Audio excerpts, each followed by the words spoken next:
우리금융주주가 전 회장 일가의 부당대출 등 내부 통제 문제로 금융감독원의 경영 실태평가에서 3등급으로 강등됐습니다. 그러나 비공개가 원칙인 평가 결과가 언론을 통해 유출되면서 금감원의 내부 통제 역시 논란의 중심에 섰습니다. 특히 이번 정보 유출이 우리금융의 보험사 인수에 영향을 줄 수 있다는 점에서 기업의 리스크 관리를 강조해온 금감원이 기업의 리스크가 되고 있다는 비판의 목소리가 나오는데요. 자세한 내용 금융권 취재하는 이한승 기자와 먼저 짚어보겠습니다. 이 기자, 금감원의 내부 통제 논란이라는 게 이게 무슨 일인가요? 네, 일단 지난 17일에 금융감독이 냈던 이 보도 설명 자료를 좀 봐야 하는데요. 우리금융지주에 대한 경영 실태평가 등급에 대한 거론이 돼 있는 자료입니다. 아직 우리금융지주에는 통보되지 않았지만 곧 통보할 거다, 이런 내용들이 이 보도자료에 담겨져 있는데 우리금융 경영 실태평가 결과 기존 2등급에서 3등급으로 강등됐다는 일부 언론 보도에 대한 해명이기도 했습니다.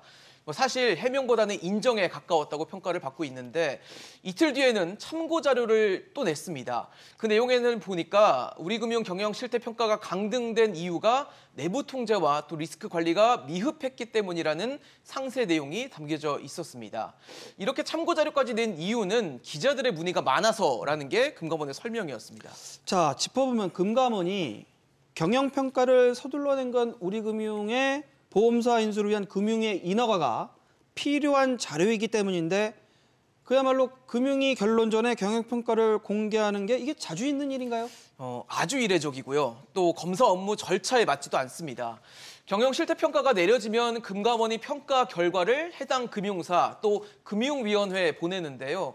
이번에는 보내기도 전에 이 평가 결과가 언론을 통해서 알려졌습니다. 검사 규제와 제재와 관련된 규정을 좀 보면요. 제재가 확정되기 전에 직무상 알게 된 정보를 누설해서는 안 된다라는 내용이 있어서 규정 위반 가능성도 제기되고 있습니다. 알려지는 게 뭐가 문제인 거죠? 네, 금융위가 금융사의 인허가 여부나 또 제재 수위를 판단하는 과정에서 외부적인 영향이 작용할 수 있기 때문입니다. 그거를 발설하지 말았어야 되는 건데 관리 감독에 소홀했던 측면에서는 좀 피해 나갈 수 없을 것 같고 보험사 인수하고 이러는 과정에서 실제 결정도 안 된 사람들이 피해봤다 이렇게 볼 수도 있긴 한데 네, 정부 고위 관계자도 평가 등급을 공개하지 않는 것으로 아는데 이번에는 금감원에서 일방적으로 공개했다면서 당혹감을 나타내기도 했고요. 또 다른 금융당국 고위 관계자는 인허가 심사 단계에서 나온 평가 등급을 이례적으로 공개하는 게 적절한 방식인지 공론화할 필요가 있다고도 지적했습니다. 아무래도 단순한 절차적 문제가 아니라 이 감독기관이 기업의 불확실성을 키우고 스스로 신뢰를 무너뜨리고 있다는 비판에 대해서 금감원 수장인 이복현 금융감독원장은 이렇게 해명했습니다. 그런 보도가 없었으면 훨씬 더 조용하고 저희가 기준을 만들고 차분하게 업무 처리할 수 있었지 않을까라는 아쉬움은 있고요. 저희 내부 통제의 이제 실패 문제인지 내지는 예를 들어 다양한 의사소통 과정에서의 관리의 부실의 문제인지 모르겠지만 한번 그런 것들은 다시 한번 잘 챙겨보겠다고 이 자리를 빌어서 약속드리겠습니다. 네, 경영 실태평가는 통상 1년가량이 소요되지만 이번에는 이례적으로 석 달 만에 결론이 나왔습니다. 이미 결과를 정해놓고 평가한 게 아니냐라는 논란이 나오는 가운데 이 절차적 하자가 확인될 경우에는 감사원 감사를 받을 가능성까지도 배제할 수 없습니다. 자, 오소영 기자, 금감원이 우리금융 경영평가 등급을 내린 결정적 이유는 전 회장 그 부당대출 사건 아니겠습니까? 오소영 기자, 비리가 수년간 지속됐다는 점에서 금감원이 제대로 감독을 했냐? 이런 거에 대해 책임론이 나오는데 그 어떤 내용인가요?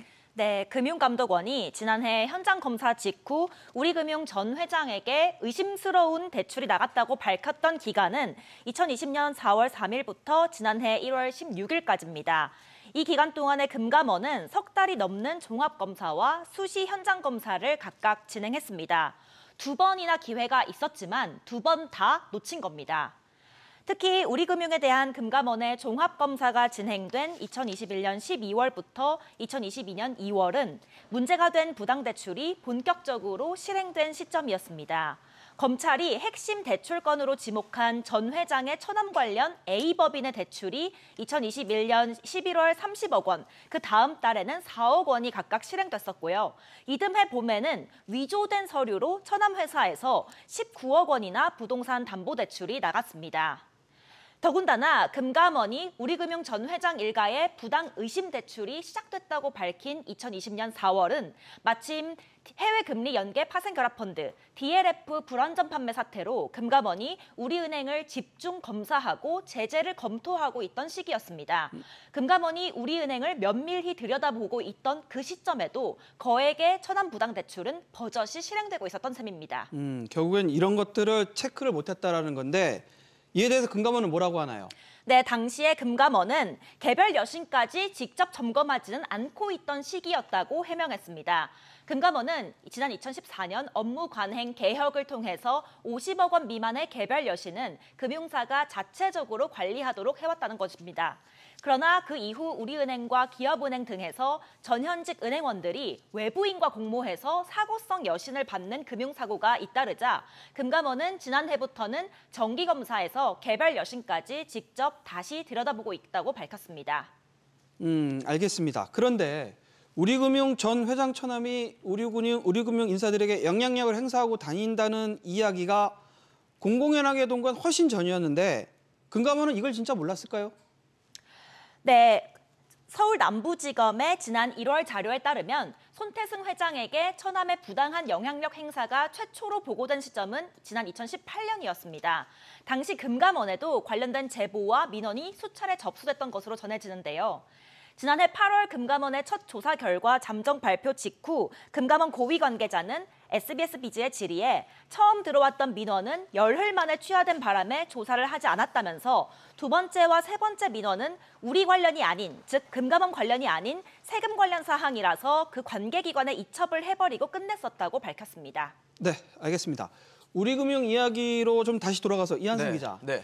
앞으로 어떻게 되는 겁니까? 이번 경영평가 결과가 우리금융의 보험사 인수에 어느 정도 영향을 미칠까요? 일단 악재입니다. 우리금융은 지난 1월에 이 금융위원회에 동양생명과 또 AABL 생명에 대한 자회사 편입 신청서를 제출했는데요. 하지만 이번에 받은 경영 실태 평가로 이 금융당국의 인허가가 불발될 수도 있습니다. 금융지주회사 감독 규정을 보면요. 금융지주가 경영 실태 평가에서 2등급 이상을 받아야 다른 금융사를 자회사로 편입할 수 있습니다. 그런데 이번에 이 3등급이 나온 거죠. 그렇다 그러면 우리금융의 보험사 인수, 이건 좀 물 건너갔다 그렇게 봐야 되나요? 어떤가요? 단정적으로 그렇게 보긴 좀 힘듭니다. 금융지주회사 감독 규정을 또 보면요. 등급에 미달해도 금융위가 인정한다면 경영 상태를 건전한 것으로 본다라는 내용이 있고요. 또 금융지주회사법에는 금융위가 건전성 개선 등 조건을 부여한 후에 자회사 편입 승인을 내줄 수 있다는 내용도 담겨져 있습니다. 즉 금융위가 어떻게 판단을 하느냐에 따라서 우리금융의 보험사 인수 여부가 갈릴 수 있다는 얘기죠.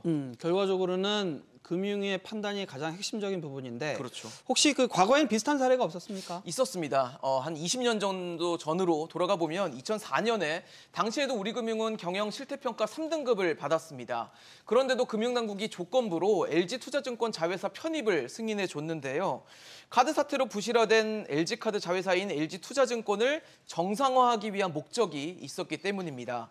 또 2014년에는 개인정보 유출 등 사고를 냈던 KB금융지주가 LIG 손해보험을 인수하기도 했습니다. 과거 금융당국이 대형 금융사의 인수합병을 승인한 선례 등을 종합적으로 고려를 했을 때 금융위가 내부 통제 개선을 조건부로 해서 승인해줄 가능성에 무게가 실리는데요. 결과는 이르면 5월쯤 나올 것으로 전망됩니다. 네, 얘기 잘 들었습니다.